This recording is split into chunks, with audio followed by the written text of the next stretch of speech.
जय जय राम, जय जय राम। सादर नमन परम प्यारे राम, परम पूज्य गुरुजन, परम दिव्य आत्माएं और आप सबके मंगल आशीष लिए परमेश्वर कारण कृपा करके अपने श्री चरणों में लेकर आए हैं। उनका बारंबार धन्यवाद, अनंत बार धन्यवाद, अनंत बार धन्यवाद।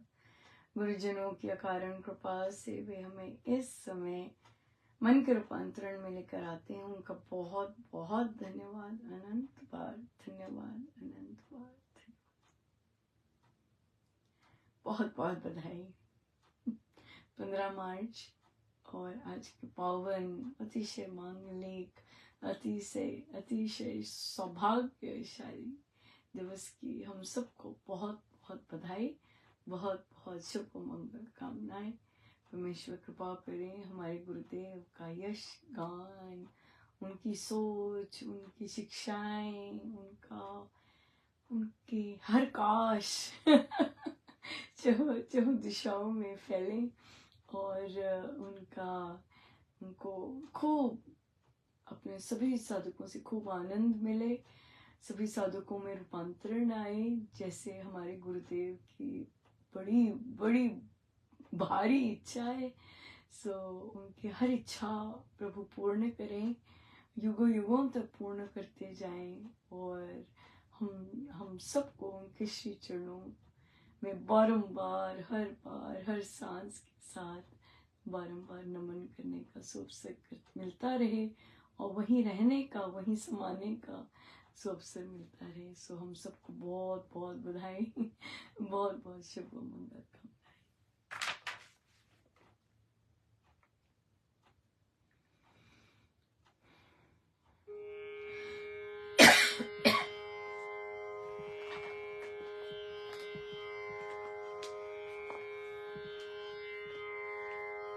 आए महाराज, आए गुरुदेव, आए महाराज, आए गुरुदेव।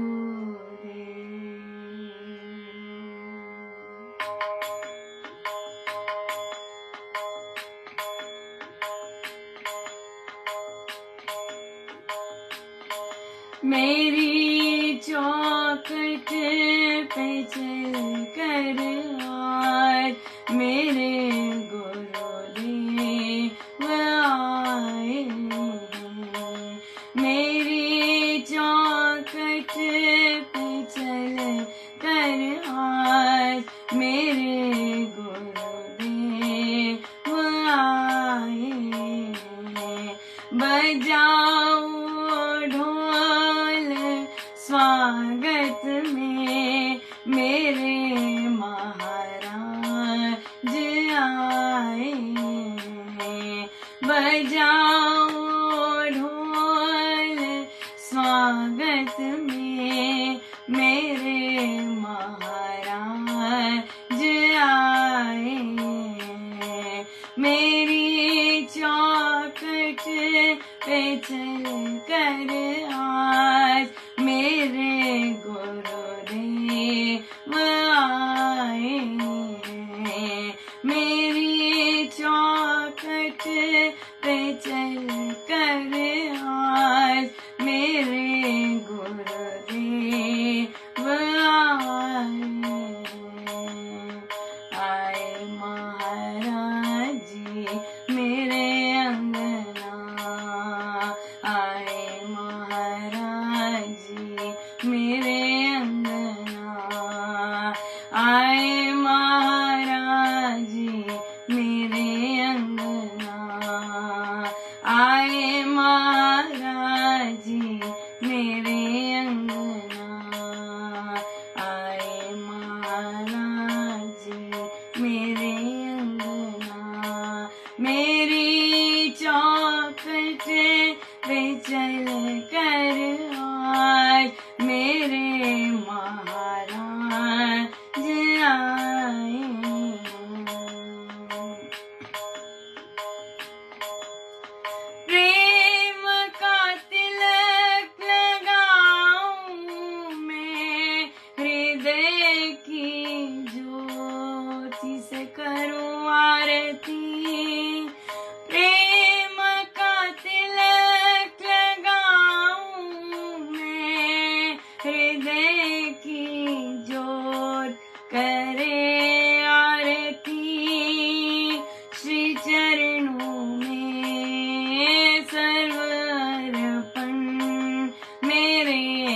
चारों धाम आए हैं।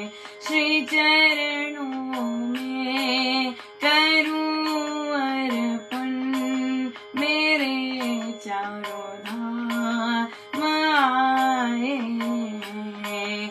मेरी चौखट पे चल कर आज मेरे महाराज आए हैं। बजाओ ढोल स्वागत में मेरे महाराज आए हैं। आए महाराज जी मारे अंगना, आए महाराज जी मेरे अंगना, आए महाराज जी मेरे अंगना, आए महाराज जी मेरे अंगना, आए महाराज जी मेरे अंगना। मेरी चौखट पे चल कर आज मेरे गुरुदेव आए हैं। मेरी चौखट पे चल कर आज मेरे गुरुदेव आए हैं। सत्संग का भोग लगाऊं मैं, भजन से पाखी झोलूं। सत्संग का भोग लगाऊं मैं, भजन से पाखी झोलूं। श्री चरणों में ये मन रख कर मेरे पूज धाम आए हैं। श्री चरणों में ये मन रख कर श्री पूज धाम आए हैं। मेरी चौखट पे चल कर आज मेरे गुरुदेव आए हैं। बजाओ ढोल स्वागत में मेरे महाराज आए हैं। आए महाराज जी मेरे अंगना, आए महाराज जी मेरे अंगना, आए महाराज जी मेरे अंगना, आए महाराज जी मेरे अंगना, आए महाराज जी मेरे अंगना। मेरी चौखट पे चल कर आज मेरे महाराज आए हैं। मेरी चौखट पे चल कर आज मेरे गुरुदेव आए हैं। जो भी दिया सब आपका, पर आप